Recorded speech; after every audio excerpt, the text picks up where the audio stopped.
Your 15 years here are over, the new CFO said, smiling like he'd just pulled off a coup. His suit was still too crisp, his voice too rehearsed. I didn't argue. I just wished him luck with the quarterly reports. Because luck was all he'd have left. I wasn't hired to play politics. I was hired to build. 15 years ago, when the company was nothing more than cheap furniture, borrowed credit, and a dream barely surviving, they found me.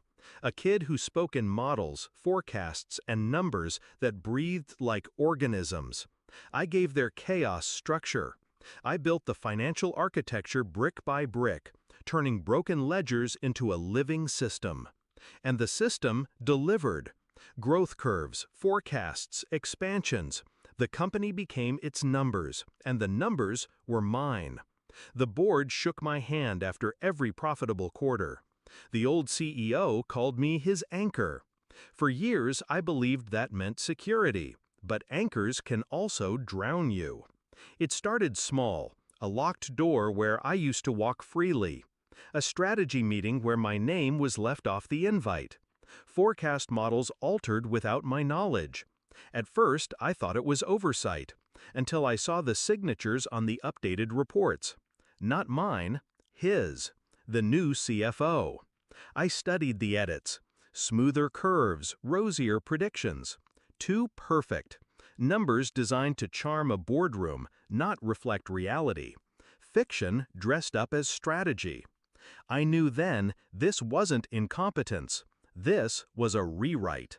And I was the obstacle to erase. I didn't rage, I didn't plead. I went quiet. I watched him maneuver, replacing my reports with his optimism, whispering into the CEO's ear about modernization and new leadership. I saw the board nod along, eager for bigger promises, faster wins. Let him think he was winning. Let him believe he had pushed me out. Meanwhile, I tightened my grip on the one thing he didn't understand, the backbone of the entire system. The forecasting models weren't just spreadsheets. They were living networks, coded, encrypted, laced with keys only I knew. 15 years of refinement, 15 years of loyalty baked into every formula. They could take my office. They could cut my title. But they couldn't take what I built. My revenge wasn't destruction. It was revelation. I waited until after they released me. HR walked me out with a severance envelope, carefully worded NDAs, their smug little victory.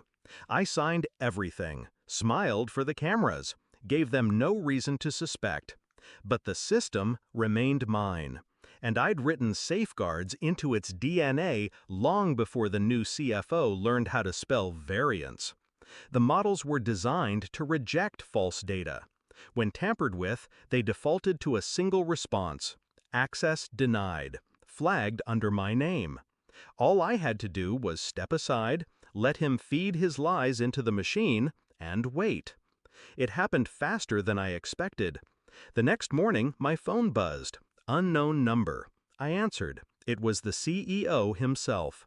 His voice, usually silk, was frayed, almost breaking. "The board is waiting," he said. "We're on the call and the quarterly forecast won't load. All it says is your name and access denied. Explain." I could hear them in the background. Raised voices, panic, investors demanding answers. The silence of money growing restless.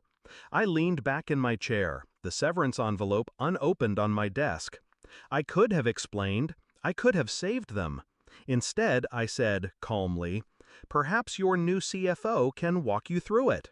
The line went dead. By the end of the week, the fallout was everywhere.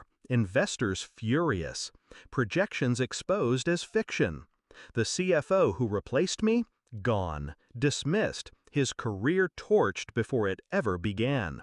The CEO tried to call again, softer this time, his pride cracked. Apologies, offers, desperate talk of consulting opportunities. I let the phone ring.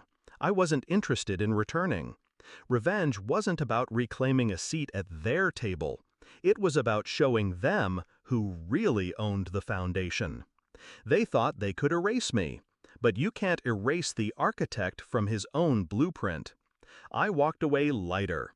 15 years reduced to a clean severance envelope and a name echoing through their systems like a ghost they couldn't exorcise. They gave me nothing. I left them everything. Locked. And every time they try to run the numbers, they'll see the same two words that ended them. Access denied.